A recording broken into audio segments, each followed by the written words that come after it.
An galgala isaas namni dhagee hin jiru ganama sa'aatii 5 walakkaa yeroo ta'u stuudiyoo jira Soonaan stuudiyoo kan jedhamu Dassaaleny Magarsaa gurbaa jedhamu tokko biran gullallee dhaqee sadaffaa gamoo darbii sadaffaa irra gaafan ga'u mucaan beekaa Saamu'eel jedhamu tokko fiigaa dhufe. Kan Soonaa dhageessee dhuftee naan jedhe. Dhimma ajjechaa artiist Sooraa Abdataa irratti hanga ammaatti wanti qulqulleeffame kunooti. Maal ta'e Sooraaniin jedheen? Sooraaniin boqotee naan jedhe. Sooraamuun jedheen neen obboleessa koof gaafan bilbiluu bilbilli isaa biizii jedha.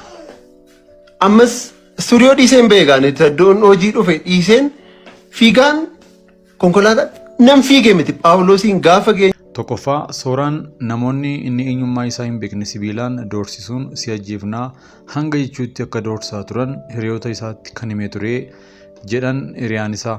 Kanaafi bilbilli isaa qoratamuu qabaa jechaa jira. Lammaffaa hotel Sooraan keessatti ajjeefame Ivoolaa akkas jechuun deebii laate jedhan Sooraan osoo qaama isaa dhiqatu kufee du'e jechuun dubbatee jedhan. Hiriyaan koo tokko jira dooktarri tokko. An beeta nama akkas nama du'ee maal nan sodaadha beeta akkas ilaaluu dhaga'u nan sodaadha. Gaafa naqu ijoolleen bo'aa jiru. Hiriyaan koo dooktaradha wajjin deemnee Phaawulos keessa galee obboleessa koo nan arge. Dhaabatee bo'aa maal ta'e? Akkasidha. I think danuun achi jirta yeroo dhufe.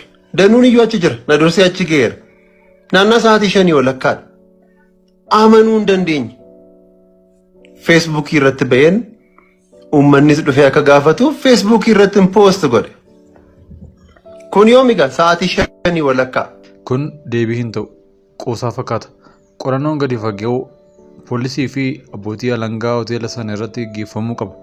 Sadaffaan Sooraan gara hoteela kanaa kan deeme bilbilaan waamameetii jedhan.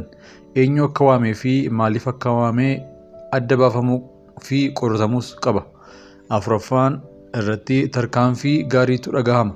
Dubartiin Sooraa waliin turte to'annoo poolisii jala jiraachuu ishee beekamee jira. Dubartii san irratti qorannoon akkaan geggeeffamuu qaba. Mucaan Latii Caalii jedhamus jira.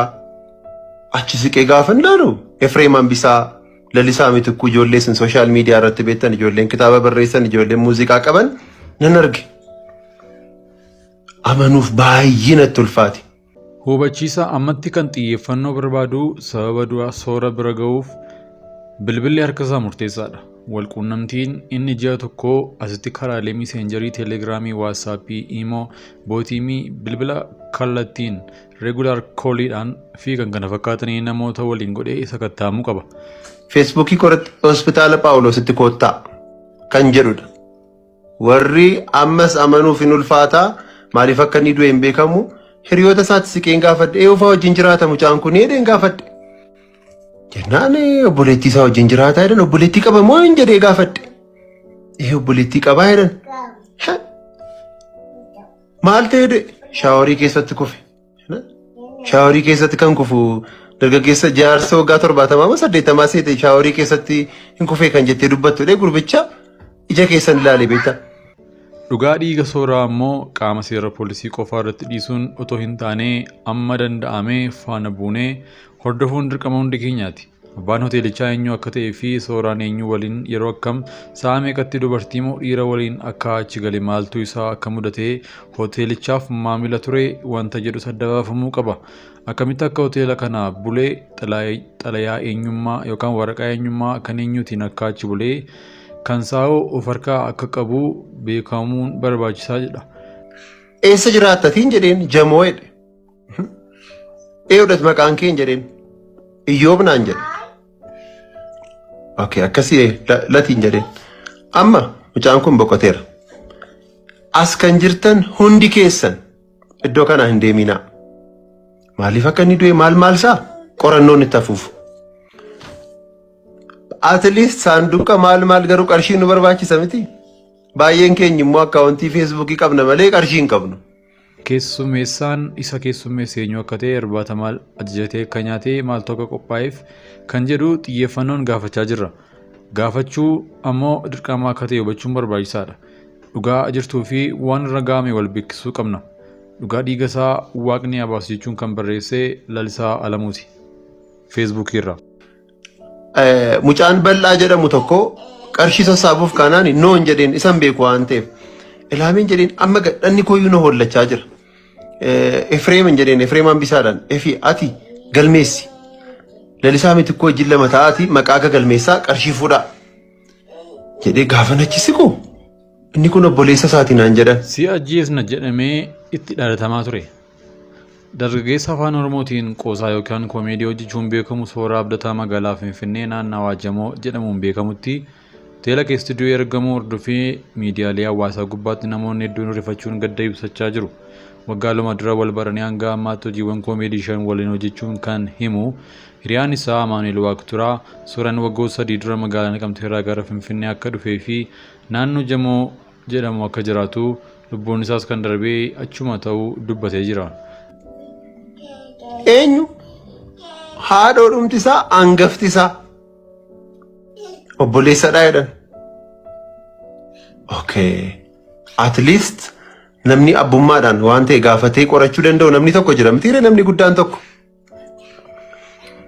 Isa nan argee maqaa sin gaafannee maaliin jennee hundi keenya hin boonyaa. Amma samanuuf hin ulfaata. Sooraan maaliif akka inni du'e beekamaa miti. Kanaaf Phaawulositti akkasitti kottaa. Maaliif diippilii baastee dubbachuu hin dandeessu? Namoonni hundumtuu wanta itti fakkaate hundumtuu nama baay'eetu waan baay'ee jedhame baay'isee. Hiriyoonni isaa sababa du'a isaaf wanti shakkitan jira gaaffii jedhu yoo deebisu Sooraan nama hojii koomeedii siyaasaatti osoo hin bu'in hojjetudha. Nama waliinis kan walitti bu'u miti jedha.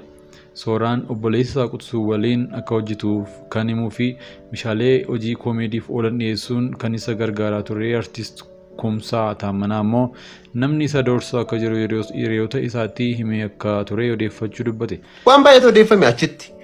Waa'ee tiraafikiin konkolaataatu akkas godhee jedhamee dhufee maal jedhamee nama baay'ee dubbata. Garuu nama odeeffame namatu akkas jedhe jedhu malee abbaa jedhe sana argattu maamme. Achi booda maal goone? Obboleessi isaa gurbaan tokko jira mootii kan jedhamu jira. Saanduqa reeffaa isatu bite kiisii isaa keessaa baasee bite baay'isee.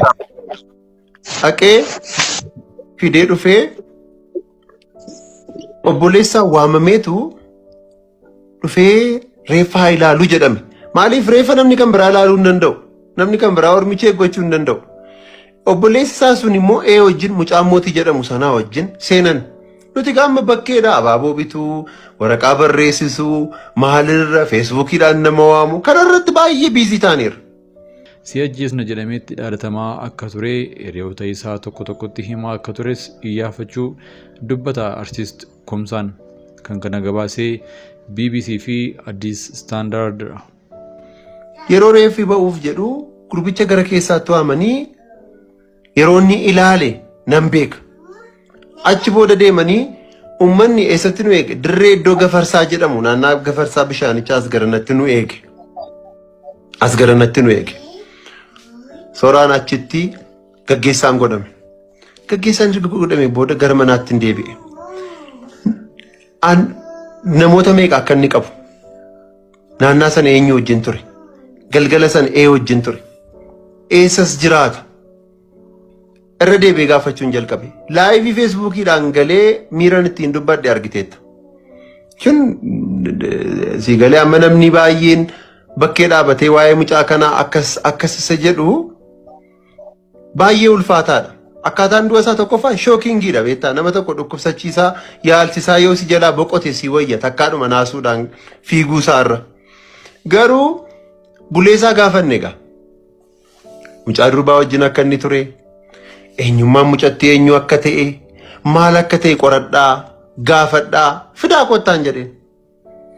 Ammayyuu ani gurbaan fira hin qabuutti hin beekan amma beektaa. Bakka fira hin qabuu nama isaaf dubbatu wayii waan qabu wayii hin fakkaatu. Akka kanaattidha kan yaadnus amma sa'aatii kanaatti akka kanaatti yaadna baay'isee. Garuu gurbaan obbolaas namoota isaa olii namoota gurguddoo obbolaa qaba. Si galee obbolaa qaba. Ani feesbuukii galgala isaa achi booda Sooraan akka inni itti du'e nutti himaa maal kan jedhu namoonni hin gaafatu. Akka inni itti du'e nam tokko kan itti siqu hiriyoota isaa warra wajjin jiraatu sanatu at least hintii isaantu kennuu danda'a. Lammaffaa ragaa mana yaalaa fi qorannoo seerri jedhudha. Dhumarratti amma sababii kana ta'e jettee sobuurraa akkaawuntiin banamee gargaarsaa sassaabamu jedhame. Akkaawuntii eenyutu banamaa? Eeyutu sa'aatii kanatti akkaawuntii namaa maaliif godhamaa kan jedhuun daqiiqaa muraasa booda haasa'ame. Namni wayii naa bilbiluma koorratti naa bilbilee baay'ee ulfaadhu. Akkasumaan kabajaan iyyuu baga wal gaggeessitanii akkasidha waan meeqa erga haasa'e booda akkaawuntiin harmee isaatii banameera naan jedhe. Akkas adde eenyu gammadaa Tafarraa Gammadaadha Abazzeema akkas jedha. Akkaawuntiin kanuma harmee isaatiidha adaraa keessan qilleensa irra oolchaa kan jedhuun nufi. Achi akkaawuntii sana fuudheen feesbuukii irra akkaawuntii kan biraan hin barbaachisu amanamummaa qaba waan ta'eef. Daayirektii qarshii fi namichi qarshiin ergamuuf wal argachuu qaba jedhee waa'ee namanuuf utuu maqaa keetiin akkaawuntiin horii banamu utuu jedhame iyyuu ani hin fudhadhu waliin galu waan ta'eef daayirektii kan harmee isaa irratti banamee dhabnaan oolmaaf jireenyi isaa akkamii? Intalli sun eenyudha? Hariiroo isaan intala sanaa wajjin qabanoo maal fakkaata? Sa'aatii meeqatti immoo deeme? Eenyutu bilbilee deeme? Isatu bilbilee deeme bu'aame immoo isheetu bilbilee fi kan jedhu qorannoo ulfaataa barbaada. Amma namoonni warri kaan qaamaan dhaqanii waan tokko gaafachuu danda'u. Mucaa sana amma intalli sun mana hidhaa jirtiin hin jedhan malee dhattee arguudhaa fi ati eenyudha jedhamta. Aleeksi kaaseera. Baay'ee callistee dhattee gaafachuu hin dandeessu. Riizaaltii sittin himanii maame. Sittin himan yookaan maatii yookaan fira waan ta'e taatee ta'antee dhattee gaafatta. Isa alatti namni kan biraan gaafachuu hin danda'u. Bitaanatti gale. Mucaan kun ee wajjin gala. Atleast ijoollee naannaa burraayyuu ta'e anis beekaa ijoolleen wajjin jiraachaa ture sana gaafanna. Amma kan inni galu faallaa burraayyuu jamoodha. Kan inni hin jiraata jedhani obboleettii isaa wajjinidha. So akkam goone eenyuun gaafannaa kan jedhu baay'ee bitaanatti gala. So eenyuuf hin bilbilee obbolaan isaa lamadha jedhan. Obboleessi inni tokko as jiraata Finfinnee jiraata. Inni lammaffaanis inni hangafa soraadha. So kamisa inni boqote jimaata bulee sanbata xiqqaa gaafan bilbiluu fi shanan baaseen dhufaa jedhe. At least akka aadaa Oromootti guyyaa shan amma reeffi guyyaa shan turutti firri maatiin aanteen hin socho'uu jedhama. Inni lammaffaa salgandha sirriitti kan baafachuu qabdu. Achi booda guyyaa shanan isaa xumuree kaleessa ganama harri roobiidha kaleessi kibxatadha. Kaleessa ganama gaaficha waa'ee reeffichaa waraanamuuf dhiisuusaa cuubeedhaan isa ta'u shugguxiidhaan isa ta'u wasfeedhaan isa ta'u